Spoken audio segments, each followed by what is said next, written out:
Welcome back to Bachelor Tea Party. I am Zuri Hall, and today we are joined, of course, by Ashley Iaconetti Haibon. How you doing, Ashley? Hey, I'm good. Very good. And we're also joined by Clickbait with Bachelor Nation podcast co-host, Natasha Parker. How are you, Natasha? I am good. How are you? Doing well, thank you. We're so excited to have you on today. It's time to break down these fantasy suites. So first up, before we get into that, let's talk about Clickbait, right? You're hosting it with Tayshia and Joe. How are you loving it? Loving it. It's so good. It's so fun. We all have such unique personalities, and just being with them every week and hearing just their thought process on certain things, especially Joe. Tayshia and I, like, getting the male point of view with a lot of our dating clickbait that we do.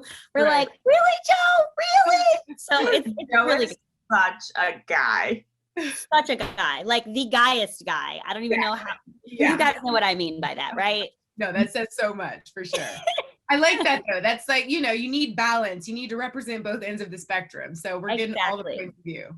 Exactly. And even with Tayshia, it's like, I'm the person that, hold on 1 second. I'm like so ready to go in. And Tayshia's like, hold on, wait a minute. She has a more like chill approach to things, which I really appreciate as well. So I'm like, Tayshia, so that's what I got to do. Cause I'm the single one and Joe's the single one and you're not. So I got to listen to you, not Joe. I'm taking notes. Right. It's like the angel and the devil on the shoulder. So we get to hear that every week. That's the dynamic between the three of you guys on Clickbait. I love it. Yes. All right, well, let's go ahead and dive in, of course, to last night's episode.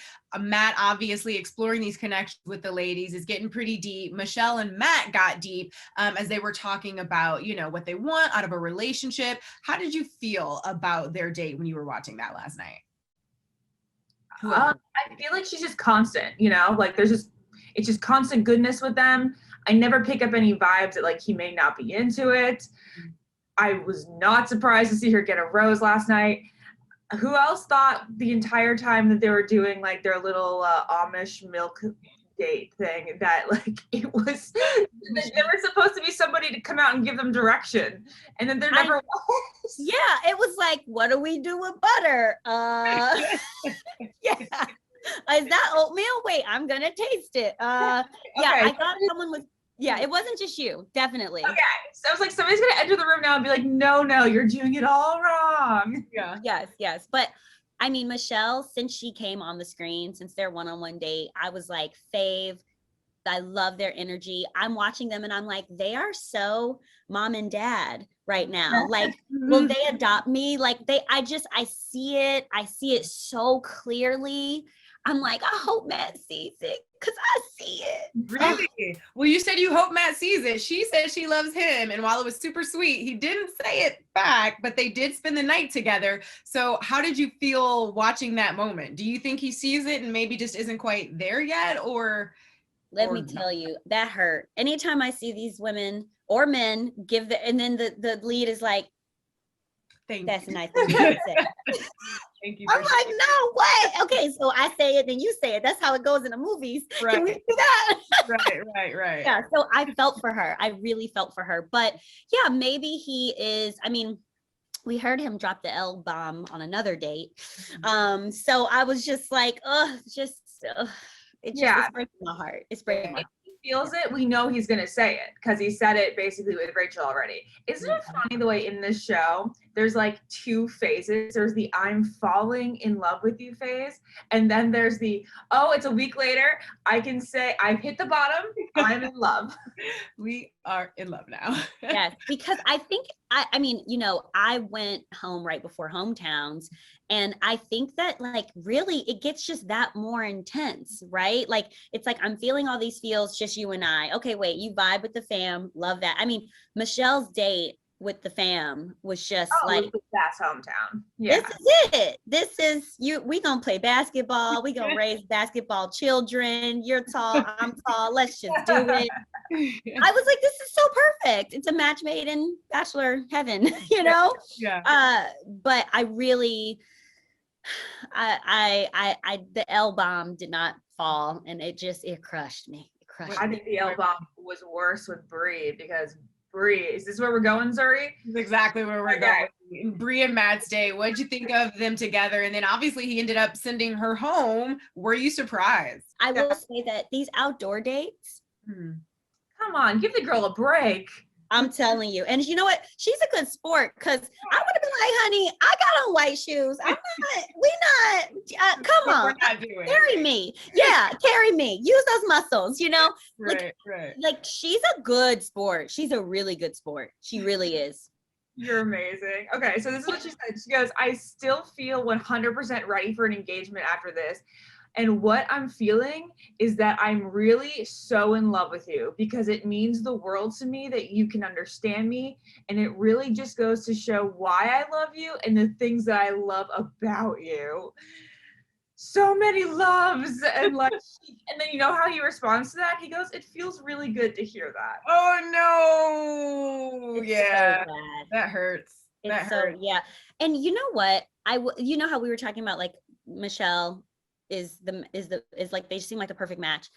I know probably in Bree's mind because of their backgrounds is so similar, and you know, watching the conversation that they had about their dads and how they both said that, you know, even though their dads weren't a part of their lives when they were growing up as much, they want them to be a part of their children's life, and they want this, you know, they want to connect this thing. It's like that part they're so in line with and so in sync with, and that's probably something that she's holding on to because she doesn't see these other relationships, right? So I would probably feel the same way as Bree in that sense. Like we have this really unique background and we can really come together in raising children and being together and not make the same mistakes that our parents made type of thing. But it ain't enough.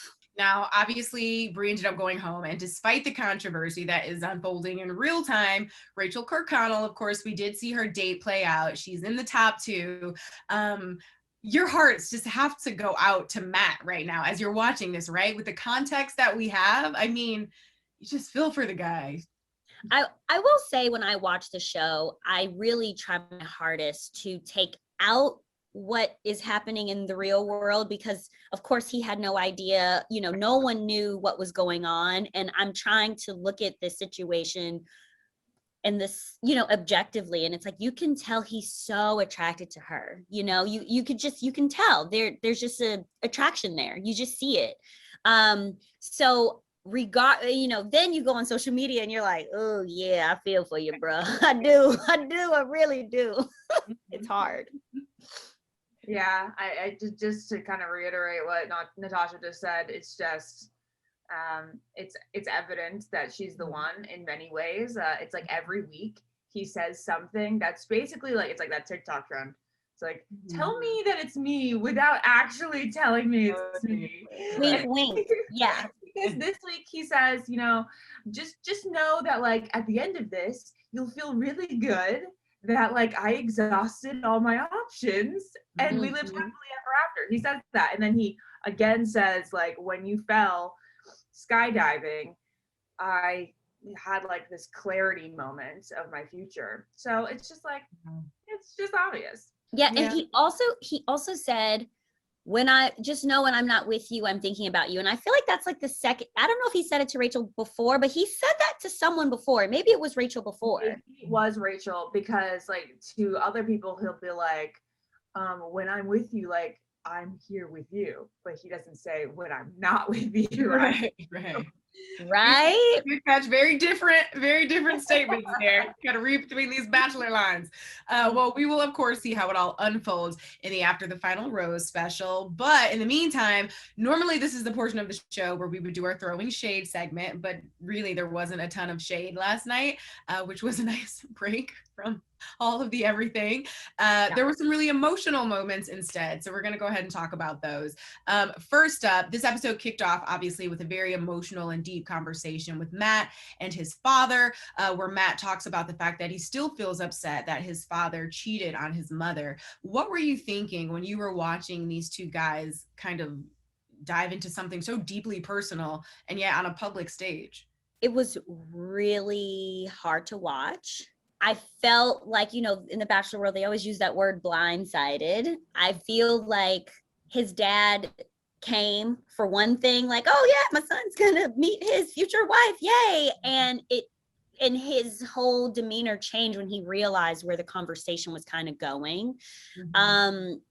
It was, for me personally, it was very hard to watch because I was looking at his dad and I was like, ugh. And then I'm looking at Matt and you can tell he was like, there was so much like almost anxiety or something, like when he was talking, and it was like he wanted him to say certain things and he wasn't saying it, and he, and at the end when he said, this is a bigger than just one conversation, it's very true. And I don't know if through the process he realized how much this has affected his relationship with his father, and what happened with his mom affected his journey as far as when he's looking for a mate now. Or was it beforehand? Because it's like, we're thinking about marriage, you're going to be the bachelor. We needed to start having these conversations like the moment you said yes to being the bachelor, right? Or the moment you decided you wanted to definitely the next person you date possibly marry or something like that, because it was really hard to watch, and his dad looked like he was blindsided. Ashley, what do you think? I feel like, as difficult as that conversation was, and to have it on TV, and I know that a lot of people will say like the appropriateness of that is up for debate. I do think that they are better off after having that conversation. Like, I think that both of them are probably feeling like a sense of relief, and I hope after just like the vibes that I got at the end of it, that they are going to have a better relationship going forward. Yeah. Oh yes. Yeah. Yes. I think I thought that too. And also when he said to Matt, you got to let that go, meaning, what happened between his dad and his mom. Yeah. And I think in order for him to let it go, he had to hear the other side of it. Right. There was like a lot of realness in that conversation, starting out with the fact that the dad was a little defensive. He was like, nobody's perfect, like, you don't know what I went through. And then he just kind of like sat back and really listened to Matt, and like the pain kind of hit him. And then his apology, like, I really just feel like it was a good father-son moment that is going to propel them into a better relationship. For sure. Oh yeah. Well, that is certainly brave for, sharing that with the world. And hopefully this is a first step, as uncomfortable as it was in the moment, but very often uncomfortable conversations lead to, breakthroughs. So we're wishing them the best, obviously, with their relationship. For our last segment, let's go ahead and do a deep dive into the super tease. We love a super tease, so dramatic. There's a preview of Rachel and Michelle. Obviously, they're meeting Matt's family. What do you think about how this is going to play out and how these ladies are going to react to that situation? The super tease is interesting because I think the reason that he's on that curb crying is after he talks to his mom, and I think his mom says something about like, I don't think you should get engaged. This is just my guess. What do you? I was like, wait, did I miss that? Did I miss that in the super tease? Hold on, wait. That's what you're thinking is gonna happen, Ashley, right? That's what I'm thinking that like his mom is basically like, are you sure? Are you sure this is it? And then like, I think she's like kind of talking him out of making like that kind of commitment. Yeah, well, Natasha, you clearly didn't take that away from the super tease. What were you thinking the curb? I didn't, but Ashley, that's brilliant. That's brilliant. Why do you think he's crying on the curb? Because I don't think it's as a reaction to either the girls leaving. No, I thought he was crying on the curb because because we see him tell his mom that he talked to his dad. And I think that in them talking, his mom might have broke down. And, he's trying to further his journey. Him and his mom seem very connected and they seem very close. And he's trying to further his connection. He brings his dad, and that could have opened up old wounds for her. And now he's starting to second guess everything because of the position that the things that him and his mom have now talked about their past. That's what I got from it. I was like, oh, he hurt his mama and now he's sad and he don't know what to do. And like, that's what I got from it. But I don't know. Yeah. That's a good theory as well.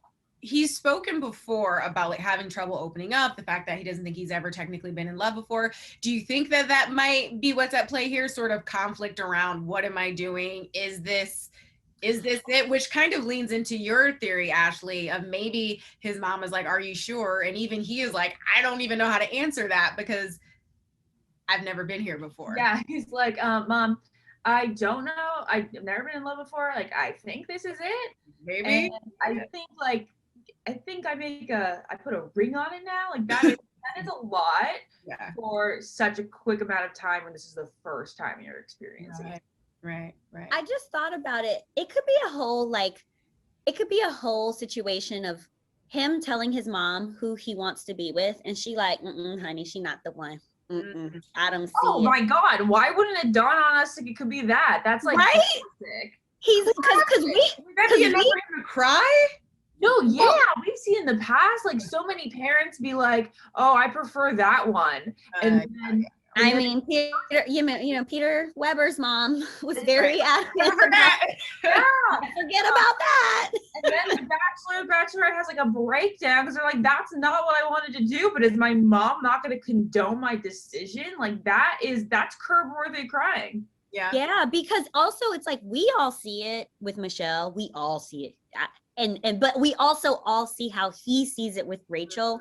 If his mom is like, honey, Michelle is it, and he's like, that's not what I was gonna, and then he starts getting on the defense with his mom, and then he busts out crying because he's just like, what? I don't know what I'm doing.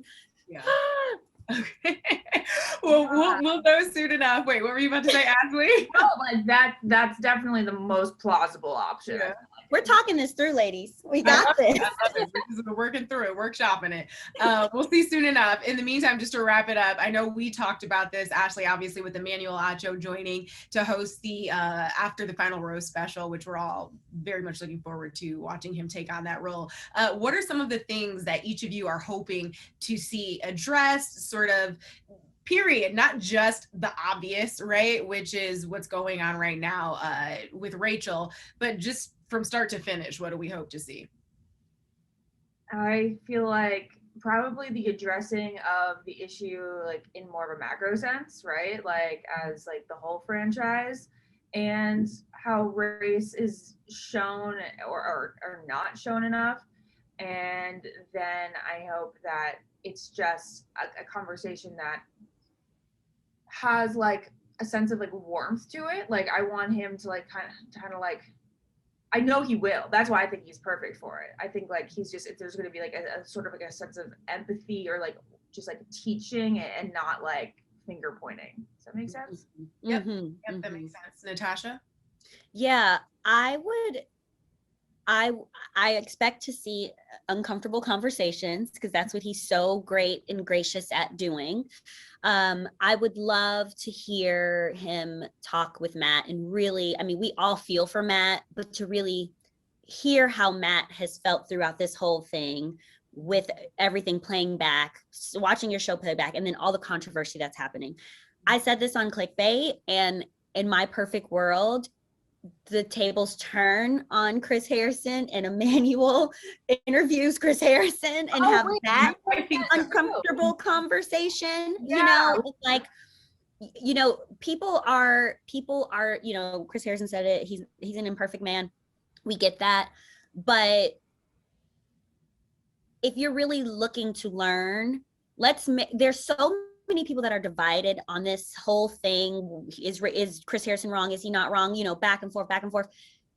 If you're really willing to learn, let's make this a teachable moment for everyone. Sit down, have the conversation, and really go there, because Emmanuel has had so many of these conversations and he's so well equipped to have the conversation, but in, like you said, Ashley, not in a just not in an attacking way, but in a teachable way of why certain things and where. And I think since Chris Harrison is the face of the franchise, he can speak to a lot of things that have happened over the years in this franchise and where the change can and hopefully come from and what we're hoping to see. So in my perfect world, I would love to see that. I don't know if that's going to happen, but also, I think it kind of has to, honestly. Like, I'll be honest, I don't see a world in which, Chris just comes back and is like, I learned my lesson, and that just Is it? That's You know, we obviously saw the apology on Good Morning America.